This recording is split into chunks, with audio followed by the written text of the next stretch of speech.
10K. So we are going to introduce these governance aspects, which basically are oracles attached to your device. You will be able to create a new account, to pair this account with an external oracle who will say, yes, I pay, or yes, I do not pay, with a set of rules, like rate limiters, or like no more than 10,000 euro equivalent per month, or it will require something else. So of course, if you have your 24 words and you recover on a new device, there will not be this governance, but at least on your device that you have, even if you get mugged, if you have a 3 days delay before signing, you are, even in a hostage situation, I mean, you are fine. So this kind of application will be the future of Ledger, because using secure devices, we can really do that. And one question, because the thing is, now that I have my ledgers, I guess they will last forever, right? So what's my incentive? Like once you, let's say you take 100% of the market, which I hope you do. So what's the next step for Ledger? Because I have no incentive to buy a second one or third one, or, well. There are many different ways because to expand. First, the market itself is growing every day. So potentially, potentially there are hundreds of millions or billions of users who could need a hardware wallet. Maybe not like that, but different kind of hardware wallet. But inside the market itself, you do have some, let's say, incentives to buy a new one. Because first of all, a lot of the users wants to have 2 or 3. Because if you lose it, or if it gets destroyed, or if something happens, you may want to have another one ready on hand. Also, it's a small device, so unless you keep it in a safe where it can live for 20 years, 30 years, if you have it on you, you will lose it, something will happen because it's a small little device, so it happens a lot, so you will rebuy. And also, we plan to have new generations. Okay. So it will not be this year, but we are going to announce, let's say, new version of the Nano S with Bluetooth, with extended capabilities. And the idea is that you will be able to use it with your iPhone, with your Mac, with your Android without even connecting it. You will just have it on you, press buttons. The UX will be much better. And like the iPhone, you know, you have 1, 2, 3, 4. There are many things that we can do. And regarding the roadmap of our products, I think we can do very interesting things. Okay. And you're also going after the enterprise market. Yes. If you are a company and you are a hedge fund or a family office or even an enterprise and you have a lot of cryptocurrency, whatever they are, you could use a Nano S, a hardware wallet, to secure, and some are doing that, but it's a single point of failure because one device, one person. If you have, let's say, $100 million of value on your device, the question is, to whom do you give the device? To you? Who have access to the PIN code? Where do you put it? In the safe? It will be like having 100 million of golds, physical golds in a safe. How long before people with guns are going to come, take you hostage, do very bad things? So you need to have what we call governance. And that's why we are putting on the market what we call the Ledger Vault, which basically is using all our technology, hardware wallet, also HSM, which are secure servers, to build multi-signature, time locks, delayed opening, all the functionalities which are needed by professionals.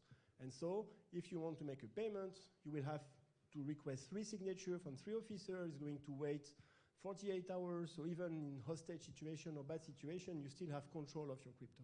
Okay. So let's move now on the ecosystem, because so it looks like a lot of people are interested into crypto. So I guess you've traveled the world. How do you see France? How do you see Europe in this ecosystem? Like, where is the most vibrant ecosystem right now? Well, honestly, crypto is global.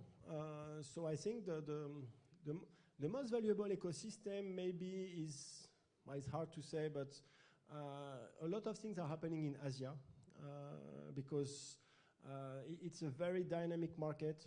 Japan, South Korea, even China, even with all the problems in China, with Hong Kong, many things are moving forward. So it's really everywhere. And basically, if you look at our sales, it's 1/3 Americas, 1/3 Europe, 1/3 Asia.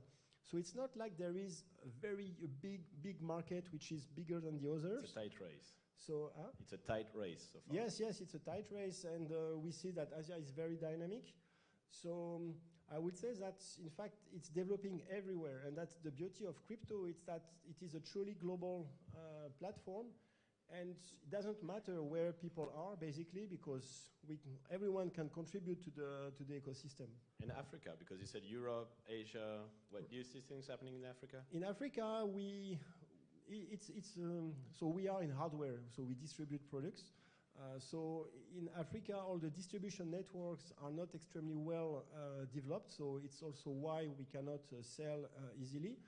But we have some demand in Nigeria, for instance, South Africa, in some other countries. So it started little by little. There is a demand in all countries, even in Iran, for instance, Pakistan.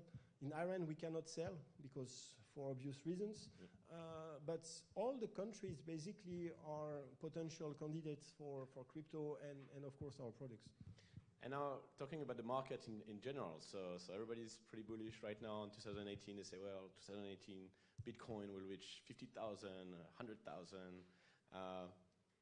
What's your take?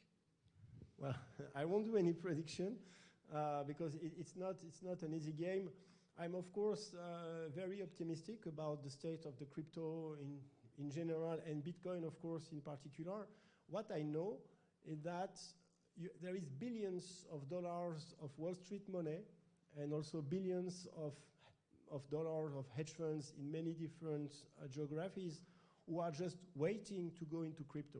They cannot go into crypto right now because there is a lack of regulation, there is a lack of tools, there is a lack of systems to be able to invest. But if you think about it, crypto assets are the first assets, I think, in the world where the retail invested before the institutionals. Usually it's the other way around. Institutionals arrive, they take the lion's shares, and then the retail comes and gets scammed, you know. So you said that. So maybe it will be the other way around.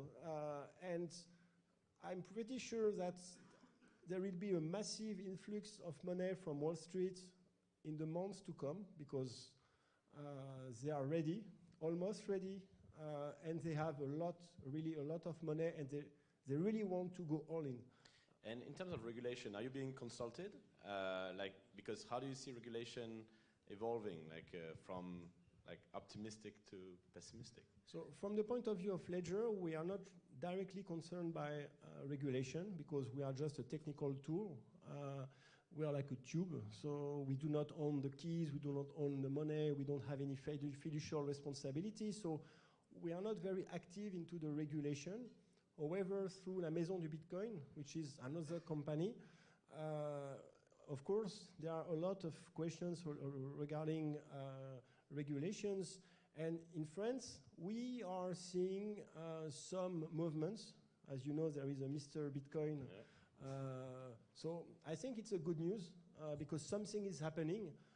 Now, I remember in 2013, 2014, when we opened La Maison du Bitcoin, we tried to speak to the ACPR, to the IMF, all the regulators, and they just didn't care. They just say, okay, we see you as a bad news because it will be more money laundering, but we cannot do anything, so okay, just launder your money, you know. So it was more or less the message that we got, which was a little bit insulting.